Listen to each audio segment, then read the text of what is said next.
नमस्कार, शंभवी चैनल में आपका बहुत-बहुत स्वागत है और मैं डॉक्टर अमिता पुरी, देश की जानी-मानी मनोवैज्ञानिक और global authority on narcissistic abuse recovery. तो बहुत सारे लोग ना ये जानना चाहते हैं, specially men who are facing domestic abuse. तो वो कहते हैं कि मुझे डिवोर्स नहीं लेना, मैं सेपरेट होना चाहता हूँ। तो मेरे पास ऑप्शंस क्या हैं? मेरे बच्चों के सामने मेरी बेइज़्ज़ती होती है, बच्चे गलत हरकतें सीख रहे हैं, बच्चे घर में काम नहीं करना सीख रहे हैं।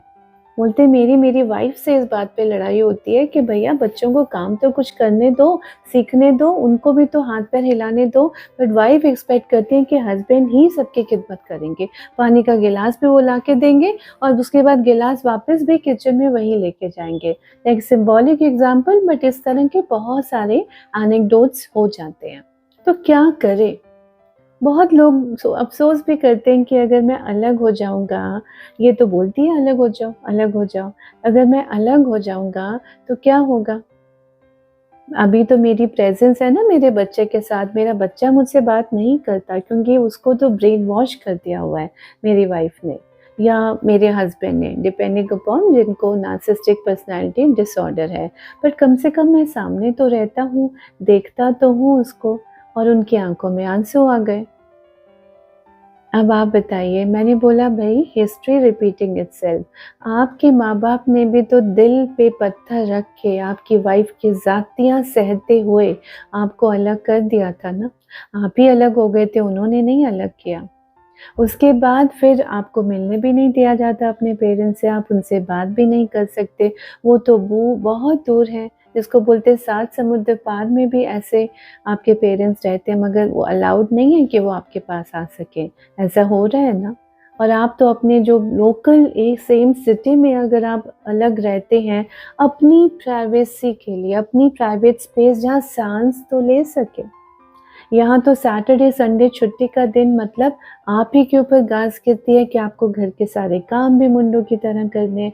इज़्ज़त बिल्कुल 2 कौड़ी की नहीं है।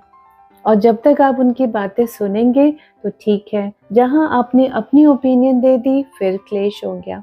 अब ये भी बहुत लोग बोलते हैं कि रात में तो बुरी तरह से लड़ती हैं और सुबह उठ के ऐसे नॉर्मल बिहेव होगा जैसे कुछ हुआ ही नहीं, या फिर वो अपने तरीके से कोई अपनी ऑफ़िस की प्रॉब्लम है, कोई बच्चे की प्रॉब्लम है, वो मेरे साथ शेयर करने लग जाएँगे और एक्सपेक्टिंग कि मैं उन्हें बेस्ट सलाह ही दूँगा, और मेरे से तो गलत सलाह दी नहीं जाती।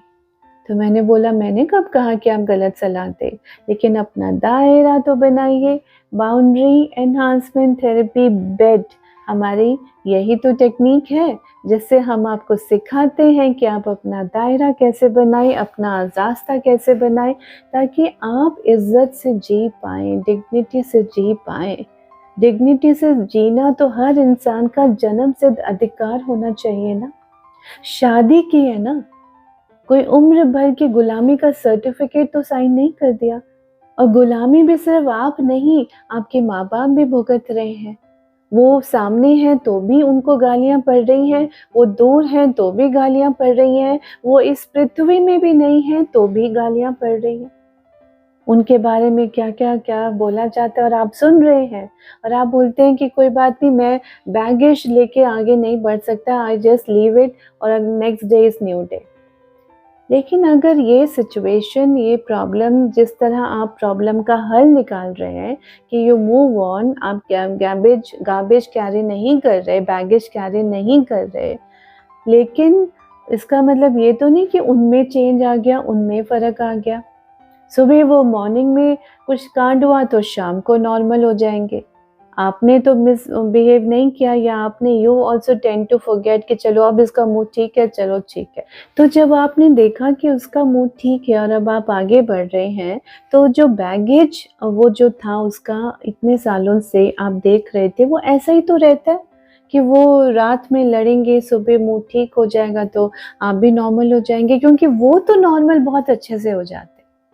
हम नहीं हो पाते मगर वो हो जाते, ये भी एक भाई मेंटल हेल्थ इश्यू है, ये नॉर्मल नहीं है। हम संत नहीं हैं, एंजल्स नहीं हैं, हमें भी दर्द होता है। ये दर्द देते हैं, उसके बाद एक्सपेक्ट करते हैं कि हम उफ तक ना करें, और 2 घंटे बाद अगर ये स्माइल करें तो हम भी इनको देख के स्माइल करें, इनको बाहर घुमाने ले जाएं, पार्टी पे ले जाएं, इन पे स्पेंड करें। यही होता है। तो आप देखिए ना कितना ज़्यादा इस चीज़ को ये लोग हमें एकदम ट्रैप में डालते रहते हैं, ट्रैप में डालते रहते हैं, जो narcissistic, non narcissistic family members होते हैं उनको। तो हमें बच के रहना चाहिए ना। तो आई होप ये पॉइंट आपको थोड़ा समझ आया होगा कि इसको कैसे डील करना है अपनी लाइफ में। बाकी हैंड होल्डिंग तो आपको चाहिए with the psychologist, mental health professional, जो सब कॉन्शियस एनर्जी हीलिंग थेरेपिस्ट का पकड़ जिसमें है, या जो बाउंड्रीज एनहांसमेंट थेरेपी, सेहत और बेट दोनों का बहुत अच्छे से जो हैंडल कर पाए, because that is the only therapy जो यहाँ वर्क करती है ना। तो सेहत, सबकॉन्शियस एनर्जी हीलिंग थेरेपी और बाउंड्रीज एनहांसमेंट थेरेपी।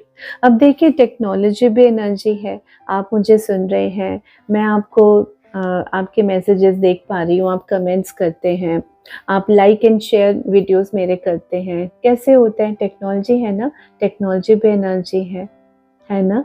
तो उसी तरह जो हमारे एल्डर्स हैं, हम उनकी बद्दुआएं लेके या उनके दर्द को अपने परिवारों में रखते हुए और दर्द की परवाह ना करते हुए या उसको एक्सप्रेस ना करते हुए अगर हम अपनी लाइफ को जिएंगे, तो बताइए वो नेगेटिव एनर्जी के साथ अगली पुश्तें भी तबाह हो जाएंगी।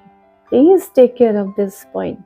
और ये मैं बहुत लोगों को बोलती हूँ कि भाई आप पैसा जो है, पैसा पैसा पैसा बचा के सेव करके जॉइंट इन्वेस्टमेंट्स की हुई हैं, क्या होने वाला है? जो जायदाद में आप बच्चों को पैसा देंगे और जायदाद में आप बच्चों को एनर्जीज, नेगेटिव एनर्जीज दे रहे हैं, भर भर के दे रहे हैं, तो भाई इट्स नॉट डन। ये आप समझिए इस बात को। You need to work on this and get out of the situation. आपको बीच में प्रिवेसी या सेपरेशन रखना पड़ेगा, maybe separate homes, maybe separate spaces, मगर this is the only way, ये भी करना पड़ता है। So be prepared for that. दायरे और रास्ते बनाने हैं। बहुत लोग बोलते हैं कि हमारा बहुत सारी इन्वेस्टमेंट्स मिली हुई हैं, बैंक में स्टेटमेंट्स, बैंक के हमारे इन्वेस्टमेंट्स मिले हैं, एफडीज हमारे वो जॉइंट प्रॉपर्टीज में हैं, तो व्हाट टू डू? अब मैं कैसे निकलूं? उनके तो मुझे साइन भी चाहिए। तो भाई अगर बच्चे इन्वॉल्व हैं, बच्चे हैं, तो आप मान के चलिए कि आप बस एक चम्मच लेके भी बाहर मत निकले। जो आप हैं, अपना जो आप अब अर्न करना है, अब मेहनत करनी, अब अपने लिए कुछ कमाना है, आप सोचिए वही सेविंग्स है। और जितना भी सारा सामान था पीछे, कुछ लीगली मिल सकता है, या उनकी अगर वो शराफत दिखा पाते हैं, जो कि होता नहीं है, तो ठीक है, फाइन, आप करिए अगर वो आपको देते हैं। वरना ये सोचिए कि हमारे बच्चों को वो जायदाद मिलेगी और आप प्लीज़ निकल जाइए। तो अगर आपको मेरा ये वीडियो पसंद आया हो तो भर भर के लाइक करिए, शेयर करिए, सब्सक्राइब